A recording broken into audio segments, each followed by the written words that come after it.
Even a highly intelligent philosopher like Friedrich Nietzsche would have been better off had he been born a narwhal.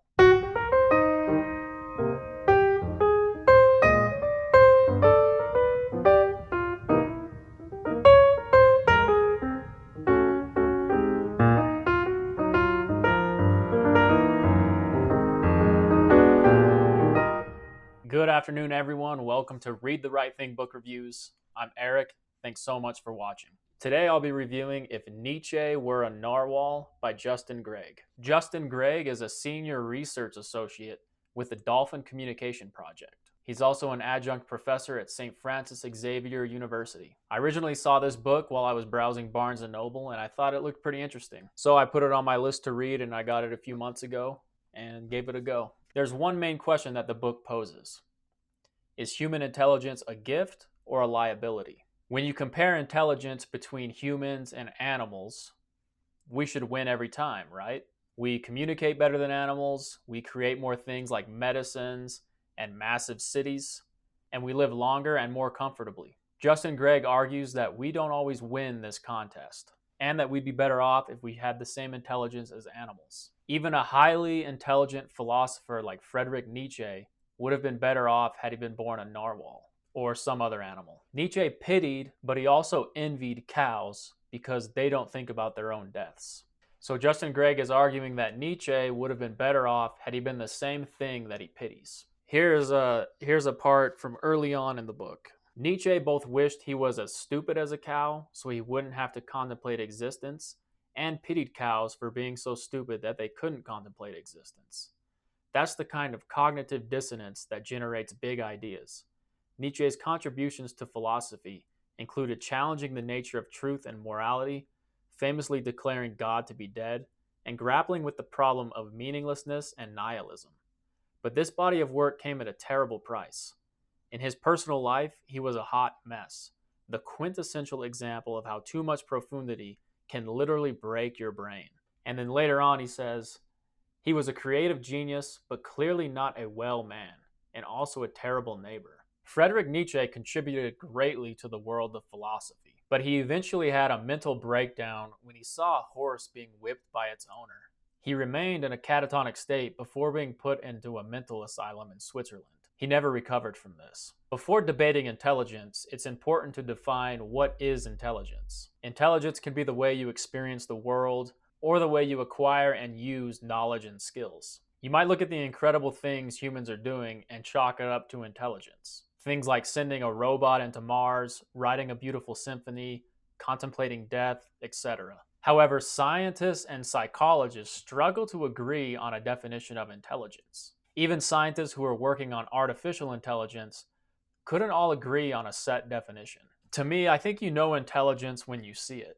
But then again, there are a lot of intelligent people who do stupid things. I think it's easy to feign intelligence as well. There is emotional intelligence, linguistic intelligence, musical intelligence, and so on and so on. What people do agree on is that there is something going on in humans' brains that allows us to want to send a robot into space, or bungee jump, or contemplate death, and that this thing isn't happening in the brains of animals. But animals also haven't needed advanced human intelligence in order to survive and thrive. Gregg, I would say, is less interested in defining intelligence and more interested in debating whether it is a good thing or not. Would animals be better off if they had our intelligence, or would we be better off if we were less intelligent? When you look at it closely, there are many animal species out there doing just fine, and they're solving their ecological problems with a quote-unquote lack of intelligence. In this book, Gregg aims to take a closer look at human intelligence. Has this intelligence made us more ethical or moral? Not very, the author argues. No cows are making gas chambers or committing massive acts of genocide. This book is 7 chapters or essays on why human intelligence is not good. And I'll do a quick summary of each chapter. Chapter 1 is called The Why Specialists. In summary, it covers the stock market and how we have intelligent people picking stocks. But when you look at studies, the intelligent people who ask questions, why will a stock go up or down? What's causing the market to shift? Those types of things. They do no better than a cat picking stocks based off what ball of yarn he chooses. In fact, they often do worse than that cat. In this chapter, the author argues that our intelligence mostly is just an illusion. We think we ask these why questions and we have answers when everything is really just random. Chapter 2 is called To Be Honest. And let's face it, humans are liars and bullshitters. Then again, so are animals. There's a lot of deception that goes on in the animal kingdom. But in this chapter, you learn the difference between lying and bullshitting. Animals may deceive and lie, only humans bullshit. And we've evolved to really reward bullshitters. Chapter 3 is called Death Wisdom. Humans have this capability to think about the far future and also to place ourselves in it. Some animals can think about the future, as Gregg explains, but usually not far enough into the future to preoccupy themselves with thoughts of their own death. This was the main thing that Nietzsche struggled with.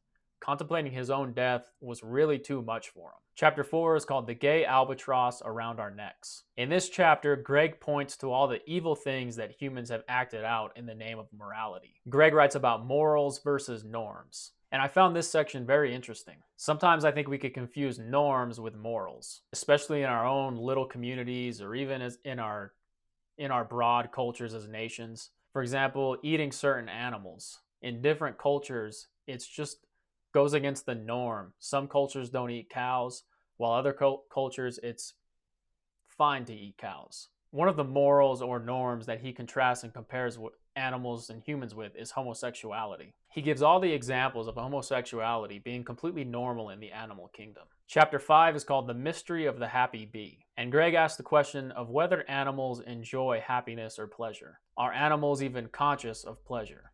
Chapter 6 is called Prognostic Myopia. In this chapter, he mostly discusses humans' short-sightedness in creating things that hurt the earth. We are victims of our own successes and for the most part have ruined everything. In the early chapters, he mentions we can see into the far future and we can contemplate our own death.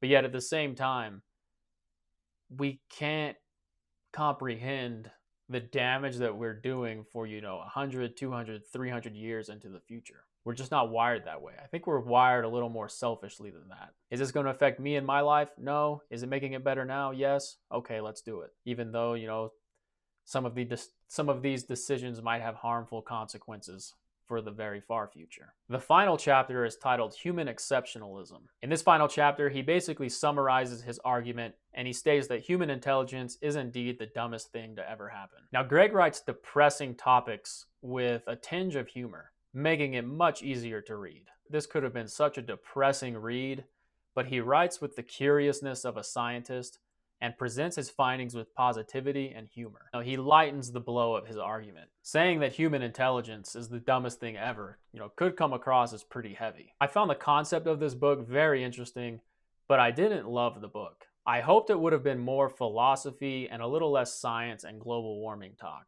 Gregg only briefly mentions a few counter-arguments on why human intelligence could be a good thing, or as some could argue, maybe the greatest thing to ever happen. He only briefly mentions these in the final chapter of the book. It doesn't take a scientist to realize that he kind of cherry picks his main argument of global warming.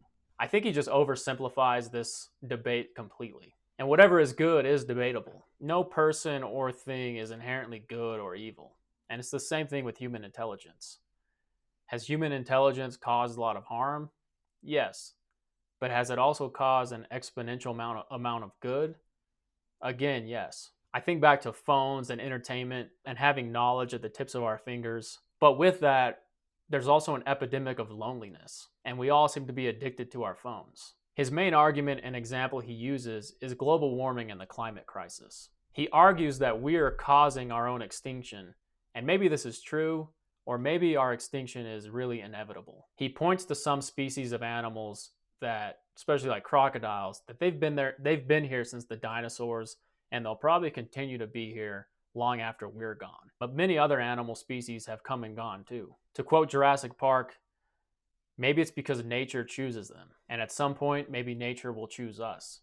Or maybe using human intelligence, we can stop that from happening. I was hoping the book would be more psychology and how to learn from animals to live a better and happier life. Mostly it's just comparing the bad things that humans have done to interesting stories of animals. And it is kind of repetitive and drawn out at times. Nietzsche isn't even really mentioned after the first chapter. The research was interesting and I did learn some amazing things, but overall I would say that this book wasn't really the right thing for me.